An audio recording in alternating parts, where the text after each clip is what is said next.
Շնորհակալություն մեծարգո վարչապետ, հարգելի գործընկերներ, կառավարության քաղաքականության առաջնահերթություններից է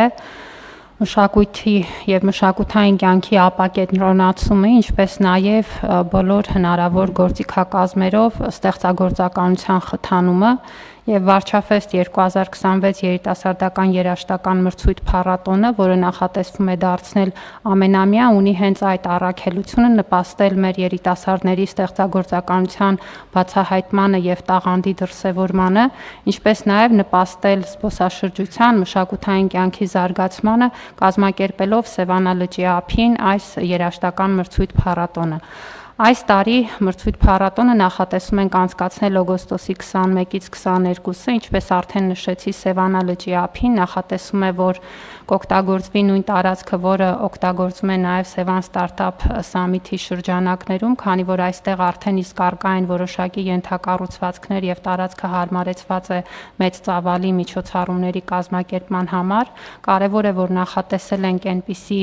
տեխնիկական լուծումներ, որոնք կապահովեն թե որակյալ հնչողություն եւ թե նաեւ շատ մեծ դիտողականություն եւ վստահ ենք, որ այս ուրեմն մրցույթ փառատոնի անցկացումը կկարողանա ամենամյա ավանդական մի իրադարձություն ձևավորել, որը մեր մշակութային կյանքի եւ երիտասարդական նաեւ կյանքի անբաժանելի մասը կդառնա։ Պետք է ասեմ, որ նախապատրաստական աշխատանքները արդեն իսկ սկսված են։ Մրցույթ փառատոնի շրջանակներում հայտ են ներկայացվել շուրջ 100 բենդ եւ պետք է ասեմ, որ աշխարհագրությունը ներառում է Հայաստանի բոլոր մարզերը, Երևանը, ունենք նաև հայտեր Կանադայից եւ Ավստրիայից։ Մասնակիցների ընտրությունը կկատարվի պրոֆեսիոնալ ժյուրիի կողմից եւ մենք կունենանք 2 փուլով ընտրություն միջև վերջնական փառատոնը։ Առաջին փուլում, որը արդեն իսկ ընթացքի մեջ է եւ նախատեսում է, որ վաղը կամփոփենք, մասնակիցները ընտրվում են առցանց ուղարկված տեսաձայնագրությունների հիման վրա։ Երկրորդ փուլը անցած 50 բենդերի լսումները կանցկացվեն մարզերում եւ Երևանում, նախատեսում ենք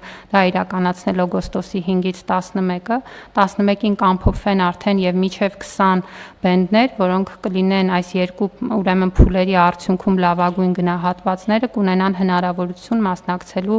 օգոստոսի 21-ից 22-ը նախատեսվող վերջնական մրցույթ փառատոնին եւ իհարկե ձևաչափը մեծ հնարավորություն է տալիս, որպեսզի նաեւ վրանային ճամբար գործի եւ սա կնպաստի, որպեսզի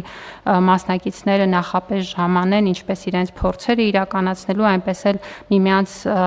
հարաբերություններ ձևավորելու, գուցե նաև նոր գաղափարներ եւ ստեղծագործական ծրագրեր քննարկելու։ Բնականաբար ամբողջ տարածքը բաց է լինելու քաղաքացիների համար եւ մենք նախատեսում ենք, որ նաև 30 տաղավարներ կունենանք, որտեղ կներկայացվի մարզի տնտեսվարողների արտադրանքը, սա կնպաստի նաև, որպեսզի փառատոնը ունենա զգալի տնտեսական ազդեցություն տարածաշրջանի զարգացման համար, ինչպես նաև զբոսաշրջության տեսանկյունից նախատեսում ենք, որ ավելի քան 3000 մարդ կայցելի այս փառատոնին եւ դա հնարավորություն կտա նաեւ Սևանա լճի ափին ունենալ ուրեմն նոր իրադարձություն, որը տարածաշրջանի զարգացման համար էլ լավ հարթակ կլինի։ Արդեն նշեցի, որ ամենամյա ենք նախատեսում լինի, վերջնական հաղթողները կընտրվեն ինչպես պրոֆեսիոնալ ժյուրիի, այնպես էլ ներկա հանդիսականների քվեարկության միջոցով։ Մրցանակային ֆոնդ ունենք, որը կազմում է 10 միլիոն դրամ, գլխավոր մրցանակի առաջին, երկրորդ, երրորդ տեղերի համար նախատեսված եւ բնականաբար արված է ամբողջ նախապատրաստական աշխատանքը, որպեսզի փառատոնը պատշաճ կազմակերպենք։ Խնդրում եմ հաստատել։ Շնորհակալ եմ, Տիկին Անդրեասյան։